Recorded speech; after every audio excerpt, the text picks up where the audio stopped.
জান্নাত মানে কি? যা ইচ্ছা তাই করতে পারবে। জান্নাত মানে কি? আপনি চাচ্ছেন আল্লাহ আমি এখন একটা খামর চাই, শরাব আপনার সামনে হাজির, চিন্তা করার সাথে সাথে। জান্নাত মানে কি? আল্লাহ আমি আপনাকে দেখতে চাই, আল্লাহকে আপনি দেখতে পারবেন। জান্নাত মানে কি? আপনি মধুর নহর, দুধের নহর, পানির নহর, শরাবের নহর, হুরে নিঈন চতুর্দিকে ঘোরাফেরা করছে। একজন নিম্নমানের জান্নাতি, মানে সবচেয়ে শেষের দিকে যারা জান্নাতে যাবে তাদের সাথেই দুজন করে হুরে নিঈন, আহাল পরিবার তো আছেই, গিলমান পানপাত্র নিয়ে চারপাশে ঘোরাফেরা করবে। জান্নাত মানে কি? যেখানে যা ইচ্ছা তাই করা যাবে, বলার কেউ নাই, বাধা দেওয়ার কেউ নাই, সেখানে কোনো মৃত্যু নাই, সেখানে কোনো অহেতুক কথাবার্তাও নাই, কোনো গাল গল্প নাই, কোনো মিথ্যা নাই, কষ্টের ক্লেশ মাত্র নাই, থুতু ফেলতে হবে না। জান্নাত মানে থুতু ফেলতে হবে না। জান্নাত মানে হাঁচি হবে না, নাক ঝাড়তে হবে না। জান্নাত মানে ইস্তেঞ্জা, পেশাব পায়খানা করার টেনশন নাই। মানুষ খাবার খাবে, একটা ঢেকুর তুলবে, ব্যাস খাবার হজম হয়।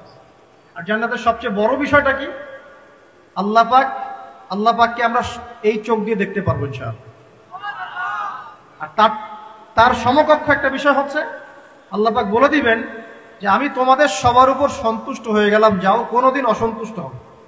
ব্যাস। এখন আপনি যত কিছুই করেন এই বস্তুবাদী জীবনে, মনে একটা ভয় থেকে যাবে। আপনি বিশ্ব নেতা হয়েছেন, বড় শিল্পপতি হয়েছেন, পলিটিশিয়ান হয়েছেন, ইকোনমিস্ট হয়েছেন, মনে একটা ভয় থেকে যাবে যে মরতে আমাকে হবেই, আল্লাহ আমাকে ধরবেই, হিসেব আমাকে দেওয়া লাগবেই, কবরে আমাকে একাই যাওয়া লাগবেই, আমাকে কিয়ামতের মাঠে দাঁড়াতে হবে আল্লাহর সামনে। মনে একটা ভয় কাজ করে, যদিও বাইরে মানুষ দেখায় যে কোনো ভয় নাই।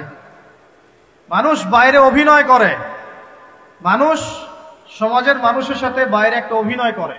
কোন কোন ক্ষেত্রে আমরা নিজেরাই নিজেদের সাথে অভিনয় করি। জান্নাতে তিনি যখন দেখলেন, সেখানে দেখলেন যে এখানে বেশিরভাগ অধিবাসী হচ্ছে এই উম্মতের গরিব মানুষরা।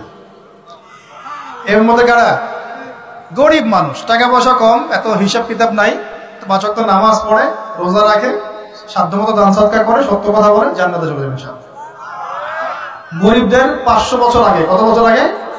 তার মানে এই উম্মতের যদি কেউ গরিব হয়ে থাকি আমরা, কষ্টের কিছু আছে? ইনশাআল্লাহ কষ্টের কিছু নাই।